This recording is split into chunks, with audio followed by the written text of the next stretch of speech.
ನಮಸ್ಕಾರ. ನಾನು ಮತದಾರ ವೇದಿಕೆಯ ಸಂಚಾಲಕ ಮಂಜುನಾಥ್ ಮಾತಾಡ್ತಾಯಿದ್ದೀನಿ. ಮೊನ್ನೆ ಒಂದು ಫೇಸ್ಬುಕ್ಕಲ್ಲಿ ಕಮೆಂಟ್ ಹಾಕಿದ್ದೆ. ಅದ್ಭುತವಾದ ರೆಸ್ಪಾನ್ಸು. ಸುಮಾರು 10,000 ಜನ ಆ ಕಮೆಂಟ್ನ ನೋಡಿದ್ದಾರೆ, 70 ಜನ ಶೇರ್ ಮಾಡಿದ್ದಾರೆ, ಹಾಗೆ 106 ಜನ ಲೈಕ್ ಮಾಡಿದ್ದಾರೆ. ಸೊ ನಾನವತ್ತು ಹಾಕಿದಂಥ ವಿಚಾರ ಅನೇಕರು ಸಲಹೆಗಳನ್ನ ಕೊಟ್ಟಿದ್ದಾರೆ, ಪ್ರಶ್ನೆಗಳನ್ನ ಕೇಳಿದ್ದಾರೆ, ಮತ್ತು ಏನು ಮಾಡಬೇಕು ಅಂತಲೂ ಸಹ ಹೇಳಿದ್ದಾರೆ. ಕೆಲವೊಂದು ಜನ ನಿರಾಶಾದಾಯಕವಾಗಿ ಮಾತಾಡಿದ್ದಾರೆ.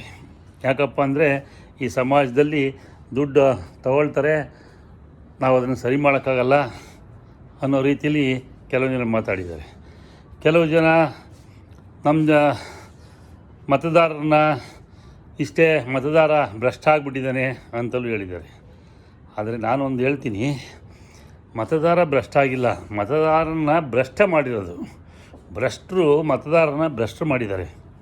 ಸೊ ಹಾಗಾಗಿ ಅದು ಹೊಣೆ ನಮ್ಮೆಲ್ರಿಗೂ ಹೋಗುತ್ತೆ. ಸೊ ಹಾಗಾಗಿ ನಾನೇನು ಹೇಳ್ತಾಯಿದ್ದೀನಿ ಅಂದರೆ, ಇವತ್ತು ಉಪೇಂದ್ರ ಅವರು ಒಂದು ಕಡೆ ಅವ್ರು ಮಾಡ್ತಾಯಿದ್ದಾರೆ, ಅವ್ರದ ಒಂದು ದಾಟಿನಲ್ಲಿ, ಅವರ ಒಂದು ಶೈಲಿನಲ್ಲಿ ಮಾಡ್ತಾಯಿದ್ದಾರೆ. ಆದರೆ ಅವರು ಈ ಹಳ್ಳಿ ಜನಗಳಿಗೆ ಮುಟ್ತಾಯಿಲ್ಲ, ಹಳ್ಳಿ ಜನಗಳ ಹತ್ರ ಹೋಗ್ತಾಯಿಲ್ಲ.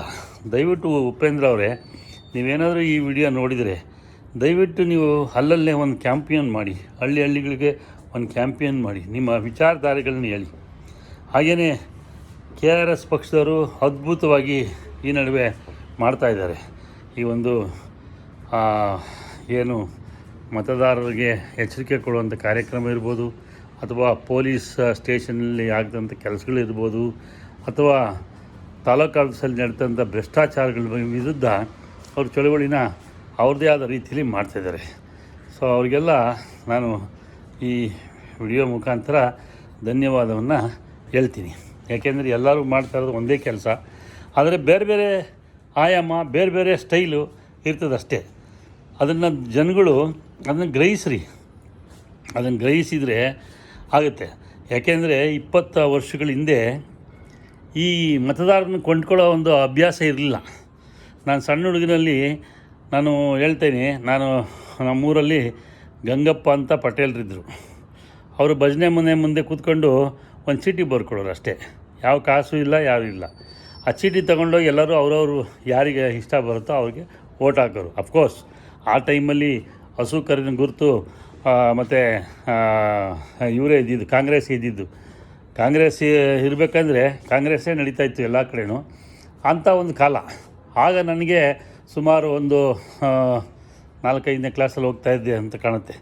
ಆವಾಗ ನಾನು ಒಂದು ಸರ್ತಿ ನೇಗಿಲು ಹೊತ್ತ ಜನತಾ ಪಾರ್ಟಿಗೆ ನಾನು ಕ್ಯಾನ್ವಾಸ್ ಮಾಡ್ತಾಯಿದ್ದೆ. ಸಣ್ಣ ಹುಡುಗ ನಾನು, ನನಗೇನು ಗೊತ್ತಿಲ್ಲ, ಯಾವ ಪಾರ್ಟಿ ಏನು ಅಂತ ಗೊತ್ತಿಲ್ಲ, ಸಣ್ಣ ಹುಡುಗ ಮಾಡ್ತಿದ್ದೆ. ಆಗ ನಾನು ಕರೆದುಬಿಟ್ಟು ತಲೆ ನೀವ್ರಿ ಹೇಳಿದ್ರು, ನೀನು ಹಿಂಗೆಲ್ಲ ಮಾಡಬೇಡ, ಅವ್ರು ಯಾರಿಗೆ ಬೇಕಾದರೂ ಓಟ್ ಹಾಕ್ಕೊಳ್ಳಿ, ನೀನು ಈಗ ಕೂಗಬೇಡ ಊರ ಮುಂದೆ ನಿಂತ್ಕೊಂಡು ಅಂತ ನನಗೆ ಬುದ್ಧವಾದನ ಹೇಳಿದರು ನಮ್ಮ ಗಂಗಪ್ಪನವರು. ನನಗಿವತ್ತು ಜ್ಞಾಪಕ ಇದೆ. ಹಂಗೆ ಆ ಒಂದು ಕಾಲನೂ ಇತ್ತು, ಆ ಘಟ್ಟನೂ ನೋಡಿದ್ದೀವಿ. ಇದು ಸ್ಟಾರ್ಟ್ ಆಗಿದ್ದು ಯಾವಾಗಪ್ಪ ಅಂತಂದರೆ 2000 ಆಚೆಗೆ ಈ ಒಂದು ಮತವನ್ನು ಕೊಂಡ್ಕೊಳ್ಳೋ ಅಂಥದ್ದು ಭಾರೀ ಪ್ರಮಾಣದಲ್ಲಿ ನಡೀತು. ರಿಯಲ್ ಎಸ್ಟೇಟ್ ಬೂಮ್ ಆಯಿತು. ರಿಯಲ್ ಎಸ್ಟೇಟಲ್ಲಿ ಏನಾಯಿತು ಅಂದರೆ, ರಿಯಲ್ ಎಸ್ಟೇಟಲ್ಲಿ ದುಡ್ಡು ಜಾಸ್ತಿ ಆಯಿತು ಜನಗಳಿಗೆ. ಆ ಬೂಮ್ ಆದಾಗ ರಿಯಲ್ ಎಸ್ಟೇಟ್ ದಣಿಗಳೆಲ್ಲ ರಾಜಕಾರಣಕ್ಕೆ ಬರೋಕ್ಕೆ ಶುರು ಮಾಡಿದ್ರು. ಕೆಸಿನೋ ಓನರ್ಗಳೆಲ್ಲ ರಾಜಕಾರಣಕ್ಕೆ ಬರೋದು. ಹೋಟ್ಲ್ ಇಂಡಸ್ಟ್ರಿಯವರೆಲ್ಲ ಇದಕ್ಕೆ ಬರೋಕ್ಕೆ ಶುರು ಮಾಡಿದ್ರು, ರಾಜಕಾರಣಕ್ಕೆ ಬರೋಕ್ಕೆ ಶುರು ಮಾಡಿದ್ರು. ಆಮೇಲೆ ಗಣಿ ದಣಿಗಳು ಎಲ್ಲ ರಾಜಕೀಯ ಪಕ್ಷಕ್ಕೆ ದೇಣಿಗೆಗಳು ಕೊಡೋಕ್ಕೆ ಶುರು ಮಾಡಿದ್ರು. ಹಂಗಾಗಿ ಆ ಎಲ್ಲ ರಾಜಕೀಯ ಪಕ್ಷಗಳಿಗೆ ಏನಾಯಿತು, ಅವಾಗ ಒಂದು ದುಡ್ಡು ಪಂಪ್ ಆಯಿತು. ಸೊ ಅದನ್ನು ಆಮೇಲೆ ಎಲ್ಲ ಪಾರ್ಟಿಗಳು ಏನು ಮಾಡೋರು, ದುಡ್ಡಿರೋನಿಗೆ ಇದನ್ನು ಟಿಕೆಟ್ ಕೊಡ್ತೀವಿ ಅನ್ನೋ ರೀತಿ ಆದರು. ಹಾಗಾಗಿ ಈಗ ಒಂದು ಪಾರ್ಟಿ ಎಕ್ಸ್ ಪಾರ್ಟಿ ಟಿಕೆಟ್ ಕೊಡೋನು ಬಲಾಢ್ಯನಿಗೆ ಟಿಕೆಟ್ ಕೊಟ್ಟರೆ ಅವನು ಬಿ ಪಾರ್ಟಿನೂ ಅಷ್ಟೇ ಹಂಗೆ ಮಾಡ್ತಾರೆ. ಯಾಕೆಂದರೆ ಅವನಿಗೆ ಸರಿಸಾಟಿ ಕ್ಯಾಂಡಿಡೇಟ್ನೇ ನಿಲ್ಲಿಸ್ಬೇಕು, ಅವನು ದುಡ್ಡು ಕೊಟ್ಟು ಕೊಂಡ್ಕೊಳ್ಳಿ ಅಂತ. ಈ ರೀತಿ ಇದು ಶುರುವಾಯಿತು. ನಾವು ಸಣ್ಣ ಹುಡುಗರಲ್ಲಿ ಯಾರೋ ಒಂದು ಅಲ್ಲಲ್ಲೋ ಒಂದು ಸರಾಯಿ ಏನೋ ಕೊಡೋ ಒಂದು ಕದ್ದು ಮುಚ್ಚಿ ಕೊಡುವಂಥ ಒಂದು ಕಾರ್ಯಕ್ರಮ ಇತ್ತು. ದುಡ್ಡು ಯಾರು ಕೊಡ್ತಿದ್ದು ನಾವು ನೋಡಿಲ್ಲ ಆಗ. ಈ 2098 ಇಸ್ವಿ ಅಥವಾ 2000 ನಂತರ ತುಂಬ ಭಾರಿ ಪ್ರಮಾಣದಲ್ಲಿ ಈ ಮತ ಭ್ರಷ್ಟಾಚಾರ ನಡೀತು.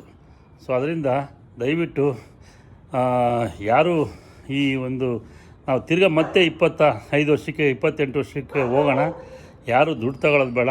ಏಕೆಂದರೆ ಯೂಟ್ಯೂಬಲ್ಲಿ 6 ನಿಮಿಷದ ಮೇಲೆ ಅಪ್ಲೋಡ್ ಆಗೋಲ್ಲ. ಸೊ ನೆಕ್ಸ್ಟ್ ವಿಡಿಯೋದಲ್ಲಿ ನಾನು ಬರ್ತೀನಿ. ನೆಕ್ಸ್ಟ್ ವಿಡಿಯೋದಲ್ಲಿ ಮಾತಾಡೋಣ ಅಂತ ಹೇಳ್ತಾ ನನ್ನ ಈ ಒಂದು ಕಳಕಳಿಯ ಮನವಿಯನ್ನು ನಿಮಗೆಲ್ಲ ಮಾಡ್ತೀನಿ. ದುಡ್ಡು ತಗೊಂಬೇಡಿ, ಓಟ್ ಹಾಕಿ. ದುಡ್ಡು ತಗೊಳ್ಳದೆ ಓಟ್ ಹಾಕಿ. ಯಾರು ದುಡ್ಡು ಕೊಡೋಕ್ಕೆ ಬರ್ತಾನೆ ಅವನ ಮನೆಯಿಂದ ಹೊರಗಡೆ ಇಕ್ಕಿ ಅನ್ನೋ ಒಂದು ಕಾರ್ಯಕ್ರಮ, ಒಂದು ಅಭಿಯಾನದಲ್ಲಿ ನೀವೆಲ್ಲರೂ ಭಾಗವಹಿಸಿ ಅಂತ ಕೇಳ್ತಾ ನಾನು ನಿಮ್ಮ ಮನೆಯನ್ನು ಮಾಡ್ಕೊಳ್ತೀನಿ. ಇದನ್ನು ಸಬ್ಸ್ಕ್ರೈಬ್ ಮಾಡಿ, ಶೇರ್ ಮಾಡಿ, ಲೈಕ್ ಮಾಡಿ, ಎಲ್ರಿಗೂ ಕಳಿಸಿ.